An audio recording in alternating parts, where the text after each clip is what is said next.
Hey everyone, it's a Brian Avad again. Do you remember me? I hope you're well and that you're having fun. Are you ready for a new story?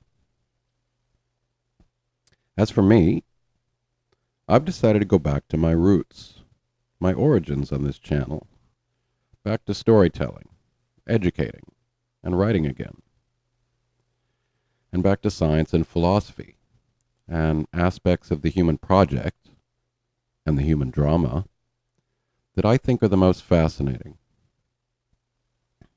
And for those of you who have followed since the beginning, you might remember that storytelling format.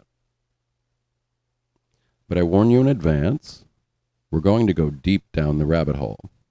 So I warn you to get in your vat, make sure that you have adequate and fresh cerebrospinal fluid in the tank, and that you are prepared to reflect, and that your noodle is open to some intellectual stimulation. For if you truly wish to become a critical thinker, spending some time down the rabbit hole is necessary. But again, I have to warn you, down that rabbit hole be frightening goblins and dragons. So keep your non-existent arms and legs inside the vat at all times. I just don't want anyone to get hurt. Because let's face it, thinking hurts, and it requires a lot of finite cognitive fuel. So, if you're up for the ride, let's get started with the new storytelling series. And always beware to not spend too much time down this rabbit hole. It's important to leave the vat, to explore other aspects of life, and to not take ourselves too seriously. Life is short. Carpe diem. Enjoy the ride while your ticket is still valid. So I may eventually call on fancier graphics and videos and audio to enhance the storytelling experience and make the ride that much more entertaining, but I will just begin by simply going commando with nothing but a simple voice. So, the new series is entitled The Storytelling Meme, The Fight for the Universe. And spoiler alert, you are the meme and the main protagonist implied throughout this story. So alas, I must apologize in advance because I'm a poor storyteller. I'm not imaginative enough to tell a great story. I'm not eloquent enough to tell a beautiful story. And I'm not intelligent enough to tell the story, or possibly even any coherent story at all. My neurons are simply firing together in what I will call a storytelling mood, so I'll do my best. In that context, as the storytelling machine, what you are about to hear are the machinations of a mind in storytelling mode. Heck, I might only be telling a story to myself. After all, I can't even know that solipsism is fake. I cannot know with certainty that a world is out there at all. I can't know the nature or true origin of my thoughts or experiences. I surmise that they are a function of a brain. I can't know the distinction between you and I, or if they are distinct things at all. These might be all delusions of a mind, or semantic tricks that brains play. Maybe the universe itself is trolling us. Maybe there are one or more universe tinkerers who tinker. So, I think I'm a meme. I think you're a meme. I think we are quite possibly memes, storytelling memes. We are cosmic puzzle pieces made up of other cosmic puzzle pieces. We are emergent puzzles which are part of a far larger emergent puzzle. We are memes among many in a seeming hierarchy of memes. So what is a meme? Well, memes are the smallest recognizable pieces of cultural information, the building blocks of ideas. Dawkins, who invented the term, argues that memes are independent replicators, subject to mutation and natural selection, closely analogous to genes or even viruses. Susan Blackmore, a proponent of memetics, added her contribution in the form of the team, or a meme which lives in a technological artifact rather than the human mind, to suggest a sort of blending of technology and meme.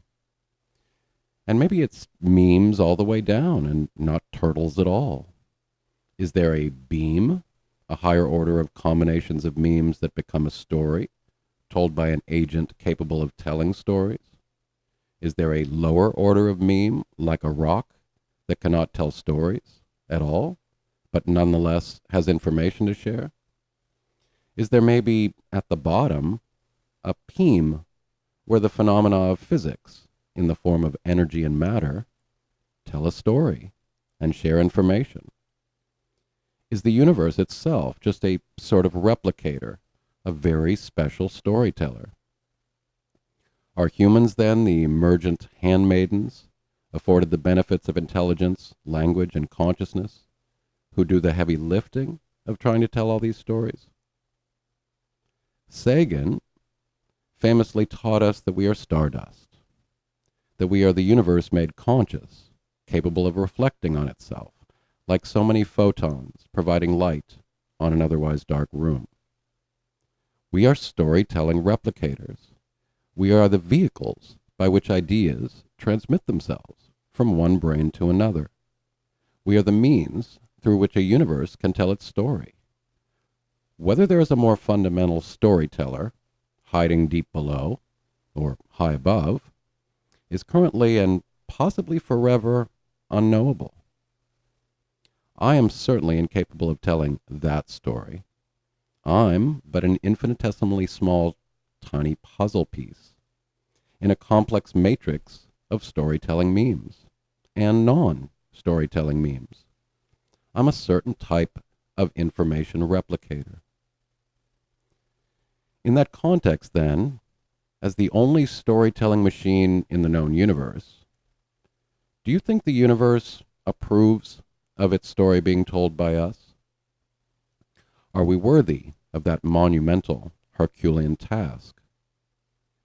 If memes are the smallest recognizable pieces of cultural information, what words should we assign to other forms of information?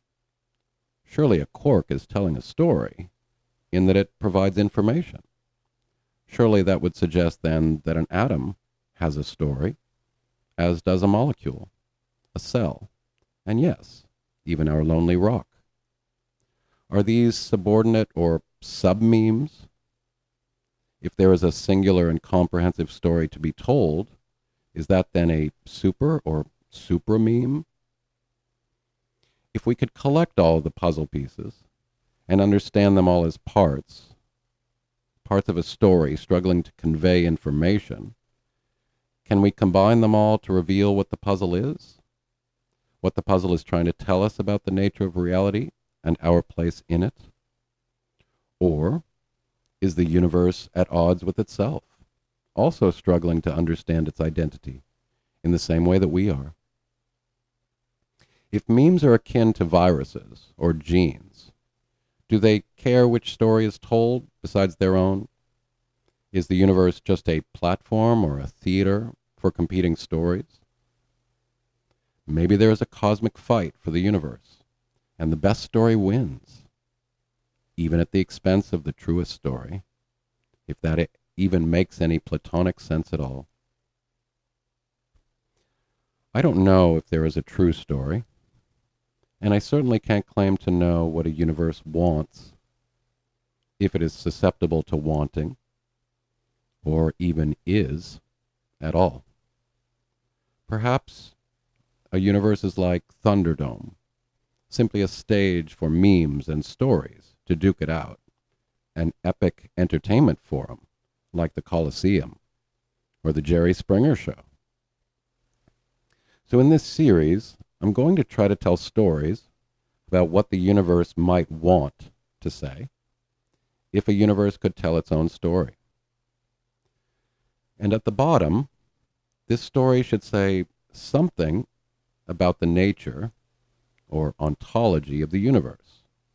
But it also will try to tell a story about what a universe can do, and maybe where it wants to take us. It will touch on our modern understanding of physics and all of the interesting emergent phenomena which physics has produced. For if the universe truly does exist, it seems that it produces brains that want to tell stories about it. And for those stories, we will need to look at other interesting emergent phenomena like chemistry, biology, and ultimately sociology, which includes everything that has the biggest impact on this particular storytelling meme, Homo sapiens sapiens, the alleged wise man in Latin, the wise hominid, the wise intelligent ape. And we will try to determine together just how wise and intelligent this ape is, and whether it truly has any agency at all beyond being a storytelling meme. And that's all that I have for you today in episode 1, but I'll be back with additional episodes to explore this conversation about humans as memes, as storytelling memes, about the universe being sort of the ultimate storytelling meme, and what it can tell us about the nature of reality and ourselves. So, jusqu'à la prochaine fois, mes copains, je vous souhaite une belle journée, une belle soirée, là où vous êtes en ce moment-là. Ciao. Brain of At, signing off.